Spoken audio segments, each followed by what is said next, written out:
Hello बच्चों, कैसे हो आप लोग? मज़े में। देखो, आज का जो टॉपिक है वो हमारे पास कॉम्पटन इफ़ेक्ट, कॉम्पटन प्रभाव। ये क्वांटम मैकेनिक्स का एक टॉपिक है। देखो, ज़्यादा टाइम वेस्ट नहीं करूँगा, सीधे टॉपिक पे आते हैं। मेरी ऑडियो साफ़ आ रही होगी आपको, और वीडियो में कोई दिक्कत है तो आप एक काम करना, जो राइट साइड में 3 डॉट दिख रहे हैं उस पर क्लिक करना, और वहाँ पे जो क्वालिटी का ऑप्शन है उसमें 480 पिक्सल सेलेक्ट करना, तब वीडियो देखना एकदम क्लियर आएगी। चलो, कॉम्पटन इफ़ेक्ट की बात करते हैं, हम कॉम्पटन प्रभाव की बात करते हैं। सबसे पहली बात, नाम कॉम्पटन क्यों दिया गया? सीधी सी बात है, वैज्ञानिक का नाम था कॉम्पटन, इसलिए जो इन्होंने थ्योरी दी उसको हमने बोल दिया कॉम्पटन इफ़ेक्ट। अब इन्होंने क्या कहा? इन्होंने सबसे पहले क्या लिया? ग्रेफाइट लिया। ध्यान से देखना, धीरे धीरे समझा रहा हूँ, स्पीड से नहीं भग रहा। इन्होंने ग्रेफाइट लिया। ग्रेफाइट लेने के बाद इन्होंने क्या किया? ग्रेफाइट ले सकते हो, या इसके अलावा जो हल्के परमाणु है ना, कम परमाणु क्रमांक वाले एलिमेंट है, लोअर एलिमेंट है, उनको भी आप ले सकते हो। जैसे कार्बन टाइप में है ग्रेफाइट, उनको ले सकते हो। अब इन्होंने क्या किया? कोई एक्सरे, कोई मोनोक्रोमेटिक, यानी कि एक वर्णी प्रकाश की या फिर एक्सरे की किरणों को किस पे डाला? ग्रेफाइट ब्लॉक पे डाला। किस पे डाला? ग्रेफाइट ब्लॉक पे डाला। आप किसी भी एलिमेंट पे डाल सकते हो। अब इन्होंने क्या देखा कि ये देखो, सीधी सी बात है, ग्रेफाइट पे डाला प्रकाश, और प्रकाश किसके रूप में आ रहा है? कणों के रूप में आ रहा है, मैंने बताया था। और कण क्या है? हमारे पास फोटोन है। कण क्या है? फोटोन है, जिसकी एनर्जी क्या होती है? h²। फोटोन होते हैं, एनर्जी के छोटे छोटे से बंडल होते हैं, तो वो हमने किस पे डाला? इस एलिमेंट पे डाला। अब एलिमेंट पे डालने के बाद क्या हुआ? जो फोटोन था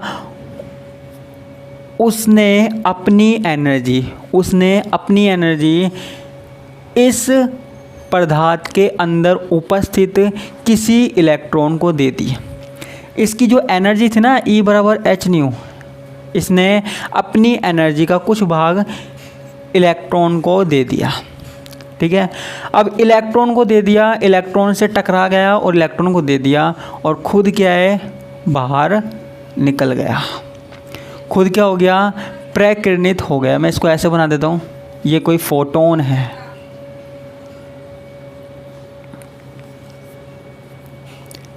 ठीक है, ये फोटोन है, एनर्जी का पैकेट है, कोई पार्टिकल है, कण है। वो क्या है? यहाँ पे इलेक्ट्रॉन से टकराया, इलेक्ट्रॉन से टकराने के बाद अपनी एनर्जी इलेक्ट्रॉन को दे दी, और खुद क्या है? अलग एंगल पे निकल गया।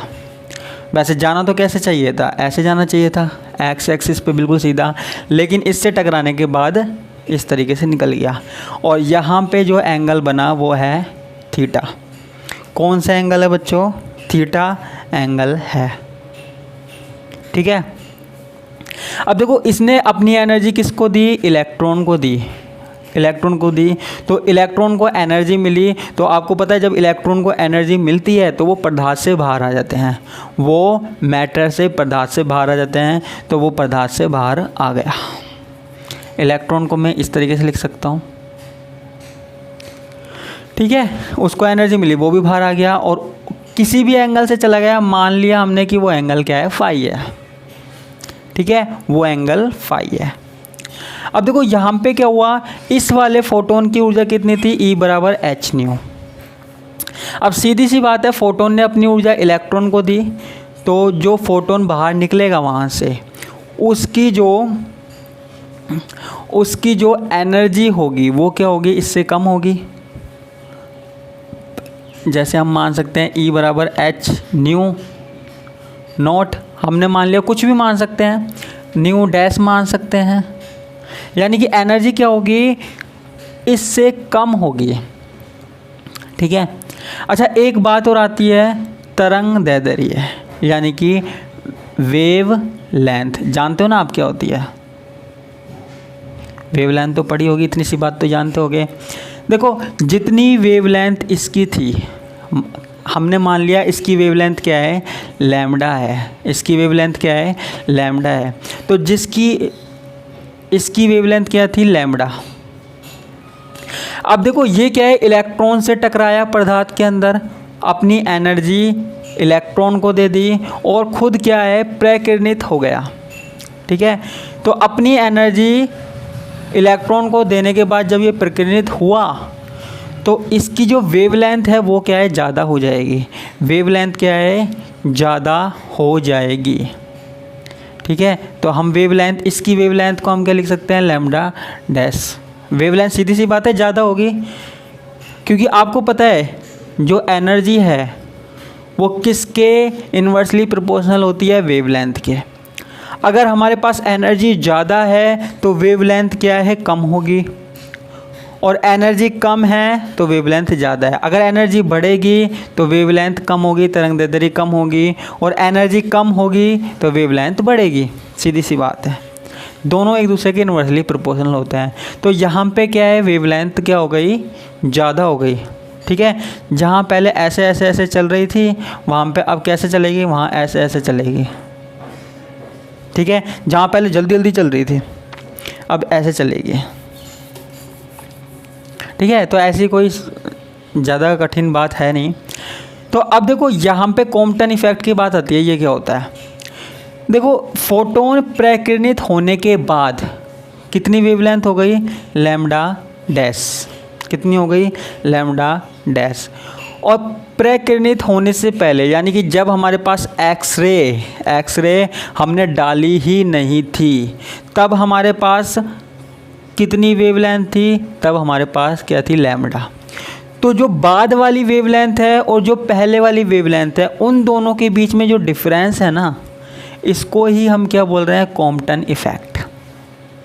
समझ में आया, इसको ही हम क्या बोल रहे हैं, कॉम्पटन इफेक्ट या कॉम्पटन विस्थापन। तो lambda dash minus lambda.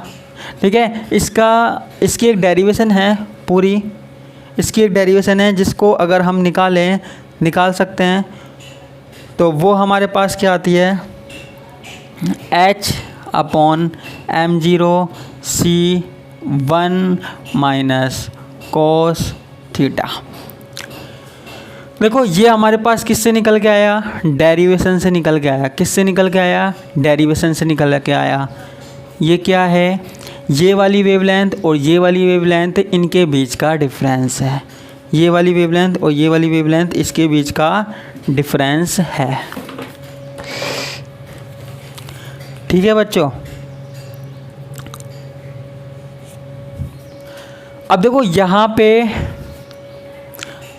H क्या है, H आपको पता है प्लांक स्थिरांक है, C क्या है, प्रकाश का वेग है, और M क्या है, यहाँ पे मास है, द्रव्यमान है। ठीक है, मास है। अब देखो सारी चीज़ें मैंने आपको बता दी, जो डेरिवेशन से निकल के आएगा वो ये, इसको सीधा भी याद रख सकते हैं हम। ठीक है, सिर्फ हमको क्या याद रखना है, इस वाली वेवलेंथ और इस वाली वेवलेंथ के बीच का डिफरेंस क्या होता है, H/m0c 1 माइनस कोस थीटा।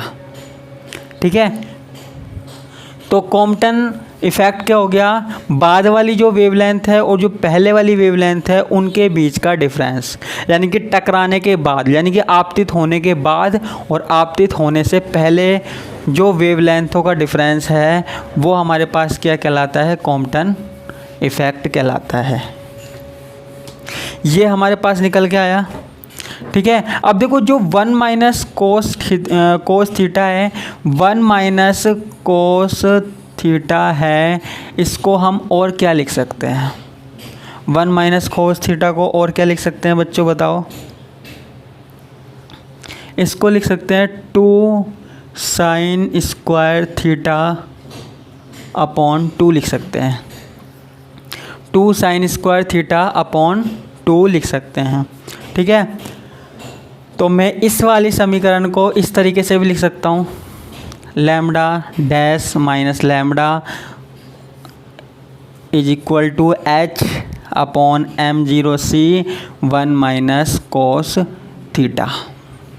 ठीक है, ये भी लिख सकता हूँ, मैं ये भी लिख देखो सॉरी 1 माइनस कोस थीटा को तो लिखना ही है हम, तो इसको मैं क्या लिख सकता हूँ, साइन स्क्वायर थीटा अपॉन 2, ठीक है। और ये 2 बचा, इसको चाहे यहाँ लिख दो चाहे आगे लिख देता हूँ मैं ना, तो इसको मैंने आगे लिख दिया। इस तरीके से भी हम लिख सकते हैं, ठीक है। देखो लैम्डा और लैम्डा डैश के बीच के जो है डिफरेंस वो क्या कहलाता है, कॉम्पटन इफेक्ट कहलाता है। इसको हम किससे लिख सकते हैं, डेल्टा लैम्डा से भी। डेल्टा क्या दिखाता है, दोनों के बीच का डिफरेंस। इनको हम एक साथ भी लिख सकते हैं, ठीक है। तो मैं यहाँ लिख देता हूँ lambda dash minus lambda is equal to delta lambda, ठीक है, या फिर डी लैम्डा, कुछ भी लिख सकते हैं, ठीक है। तो ये हमारे पास डेल्टा लैम्डा हो गया, और इसको हम लिख सकते हैं 2h upon m0c sine square theta upon 2। इतनी सी बात, सिंपल सी बात याद रखनी है आपको, ज़्यादा कुछ बात याद रखने की ज़रूरत ही नहीं है, ठीक है। अब देखो सिर्फ है ना आगे क्या ध्यान रखना है, आगे है ना हमको कंडीशन दी जा सकती है, कंडीशन दी जा सकती है कि यहाँ पे थीटा अलग अलग हो सकता है, थीटा कोण जो है वो अलग अलग हो सकता है। जैसे मान लीजिए पहली बात, अगर थीटा बराबर 0 है, थीटा बराबर 0 डिग्री है, तो थीटा बराबर 0 डिग्री है तो क्या होगा,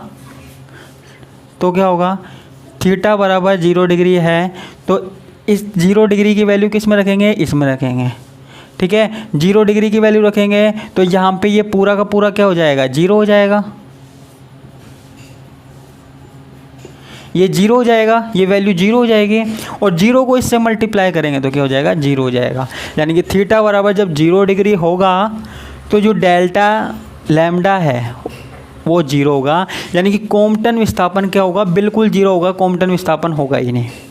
यानी कि जो बाद वाली विकिरण निकली, फोटोन निकला, और जो पहले वाला है फोटोन, उनके बीच में जो तरंग दैर्ध्य का अंतर है वो क्या होगा, 0 होगा। इतनी सी बात आपको याद रखनी है, ठीक है। अगर आप रख देते हैं 0, मैं इसको एक काम करता हूँ, इसको मिटा देता हूँ। दूसरी कंडीशन में क्या करते हैं, theta is equal to 90 degree. अगर हम थीटा 90 डिग्री रख दें किस में, ये डेल्टा लैम्डा वाले फॉर्मूले में, ठीक है। तो ये 2h अपॉन m0c और यहाँ पे साइन स्क्वायर थीटा अपॉन 2, ठीक है बच्चों। अब देखो साइन स्क्वायर थीटा की जगह मैंने क्या रख दिया, 90 डिग्री रख दिया। साइन स्क्वायर थीटा बाय 2, इसको पूरे को ले लेता हूँ, ठीक है। इसकी जगह मैंने क्या रख दिया, 90 डिग्री रख दिया। 90 डिग्री रख दूँ तो 2 से 90 को काटूँगा तो मैं कितना बचेगा, साइन स्क्वायर 45 डिग्री बचेगा, नहीं बचेगा, साइन स्क्वायर 45 डिग्री बचेगा। अब साइन स्क्वायर 45 डिग्री की वैल्यू क्या होती है, वो होती है, साइन 45 डिग्री की बता दो, 1/√2 किसकी होती है, केवल साइन 45 डिग्री की, लेकिन साथ में लग रहा है स्क्वायर, साथ में क्या लग रहा है, स्क्वायर। तो इसकी जो वैल्यू हो जाएगी वो क्या हो जाएगी, 1/2, क्या हो जाएगी बच्चों, 1/2। अब ये वैल्यू इस वाले फॉर्मूले में रख देते हैं, साइन की जो वैल्यू है वो इसमें रख देते हैं।